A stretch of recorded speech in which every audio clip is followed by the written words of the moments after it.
አባት ርቦኝ ነው በእናትህ ብር ስጠኝ።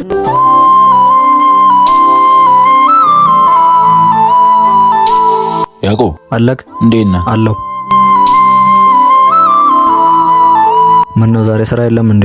አሁን ሰርተን መግባታችን ነው። ምን ነው ታዲያ ዛሬ ፊትን ዘፈዘፍከው? ችግር አለ እንዴ? ምን ባክህ እኮ ጩጫዋን ከፍቅረኛዬ ጋር ላስተዋውቃት ፈልጌ ሻይ ቡና የምልበት ብር እንኳን የለኝም።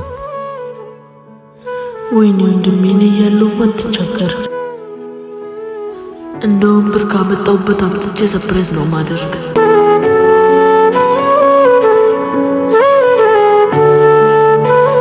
አባት ርቦኝ ነው በእናትህ ብር ስጠኝ።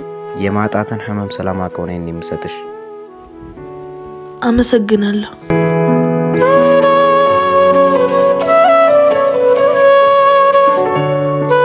እናት ወንድሜን አሞብኝ ነው ትንሽ ብር ስጭኝ። ወይ የኔ ቆንጆ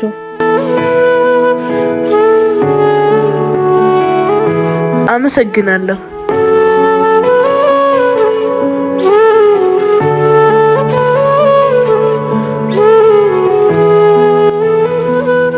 ወንድሜ መጣሽ? አዎ። ሰዓትሽን ጠብቀሽ ነው ከቻልሽው። እየጠበቀችን ቶሎ መሄድ አለብን። እሺ እሺ።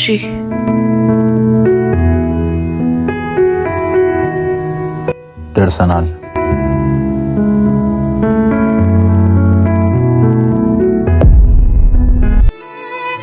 ምን ነው ደነገጥሽ? የኔ ፍቅር ቆይ አልገባኝም። በልመና ነው እንደምትኖሩት? ማለት አልገባኝም። ምንድን ነው የምታወሪው? ለነገሩ እንዴት ይገባል? እሷ በዚህ አቅጣጫ አንተ በዚህ አቅጣጫ ለምን ሄዳችሁ ነው ያቆያችሁት? ምን ሆነሻል? ስለምንድን ነው የምታወሪው? ትሰማኛለህ? እንደዚህ በልጅ እያስለመንክ ኃጢአት እንደምትሰራ ባቅ ካንተ ጋር አንድ ደቂቃ አልቆይም ነበር። ከህይወቴ ብቻ አውጣልኝ። መለየት ነው የምፈልገው።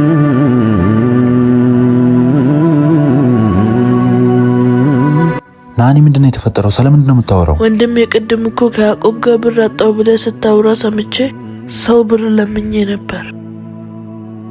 እኔ እኮ ልጁን ብር የለኝም ያልኩት እሱ ስላለበት ነው። እኔማ እኮ የዛች ነገር ሰዓት ደርሶብኝ ብር ልጠይቅ ነበር አመጣጤ። ቢኖረኝ ይሰጥ ነበር፣ እኔም ስለሌለኝ ነው። በቃ እሺ፣ እኔም ሌላ ሰው ጋር ሂጅ በት ልበል። እሺ